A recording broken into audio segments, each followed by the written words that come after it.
Enfin, il était temps d'aborder le sujet de l'été au Japon.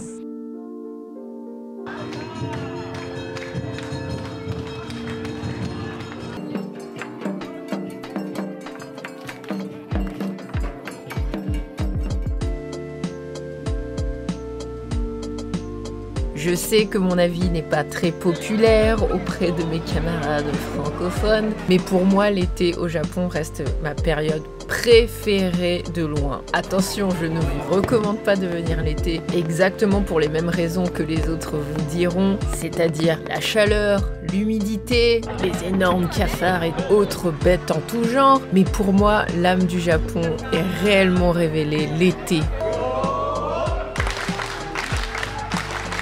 Pour les raisons que je vais vous expliquer, les festivals d'été. Je vais aborder les 3 événements les plus connus au Japon tout le long de l'été, c'est-à-dire Hanabi, Matsuri, Hawaodori, Bonodori. Il y en a tout l'été, à chaque coin de rue, dans n'importe quelle préfecture. Alors je vous fais un petit récapitulatif de tout ce que vous pouvez voir, avec plein de conseils et des recommandations bien évidemment. Commençons par les Hanabi, probablement le plus connu d'entre tous, qui signifie littéralement fleurs qui brûlent. On a compris le concept. Vous en avez à peu près partout, dans des parcs, dans des stades, en bord de rivière ou en bord de mer. C'est aussi l'occasion de contempler un beau coucher de soleil. Il y a énormément de monde, alors je vous conseille vivement de partir très tôt. Sérieusement, il y a beaucoup trop de monde pour ce genre d'événement.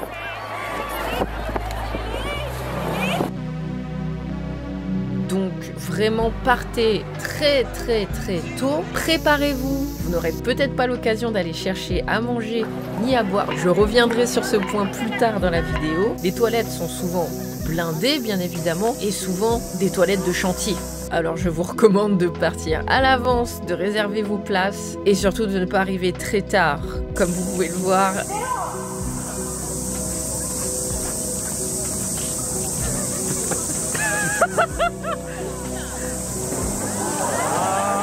voilà, tu vois. Allez, bon, let's go. On voit rien, super. si vous arrivez trop tard, vous verrez souvent votre feu d'artifice commencer derrière des arbres ou derrière des bâtiments, piégé dans une foule et peut-être pas la chance de voir le feu d'artifice. Heureusement pour vous, en général, les feux d'artifice de ce genre sont d'une durée de 1 heure, voire 1 heure et demie, donc vous aurez le temps de voir quelque chose, je vous le souhaite. Et aussi, je vous rappelle, parce que ça m'est arrivé le week-end dernier, que quand vous arrivez dans ce genre d'événement et que vous approchez de l'heure de commencement, il n'y a plus de réseau. Pas moyen d'appeler, pas moyen d'envoyer un message. Et les seules personnes qui peuvent récupérer quelques messages, ce sont les personnes qui ont une pocket Wi-Fi, donc une Wi-Fi assez puissante. Organisez-vous à l'avance si des gens doivent vous rejoindre. Essayez de partir très tôt pour leur donner un point de localisation et vous rejoindront sans pouvoir vous contacter. Sachez-le. Essaye de suivre les indications du Wi-Fi. Normalement, tu trouves. Normalement, tu vas tout droit. Ensuite, vous pouvez profiter du feu d'artifice. C'est incroyablement beau. Il y a vraiment un travail de pyrotechnie incroyable.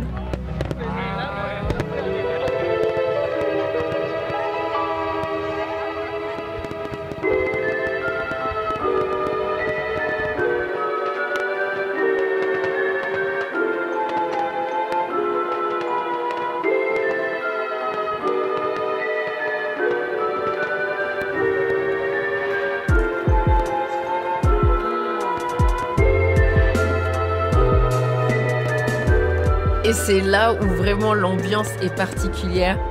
Et ils sont, mais chauds comme une foule dans un mariage, je ne sais pas, c'est incroyable. On dirait un match de foot.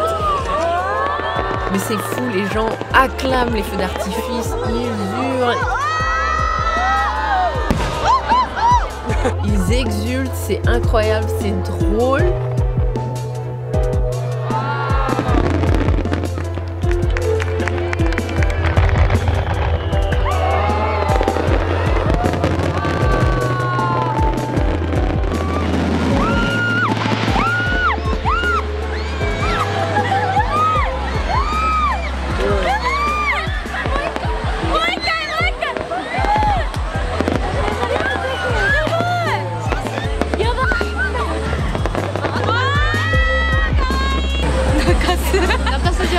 Je n'exagère pas, c'est réellement le son que j'ai pris au feu d'artifice. Ça donne la patate, c'est incroyable, j'adore. Parce que le bouquet final là, il va être tellement doux celui de Tachikawa.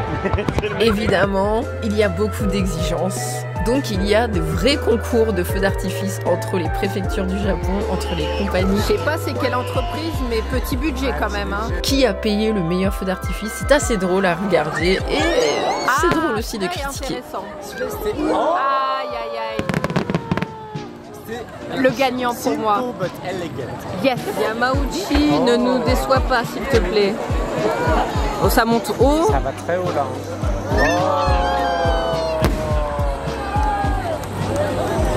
Ouais. Oui, bah on a déjà vu ça. Quel feu d'artifice avez-vous préféré? Ça continue. Voilà, ça c'est plus moi. Voilà. Ah waouh. Ah oui, un petit peu, mais c'est pas suffisant. C'est pas suffisant. Kansakuda. Genki-dama.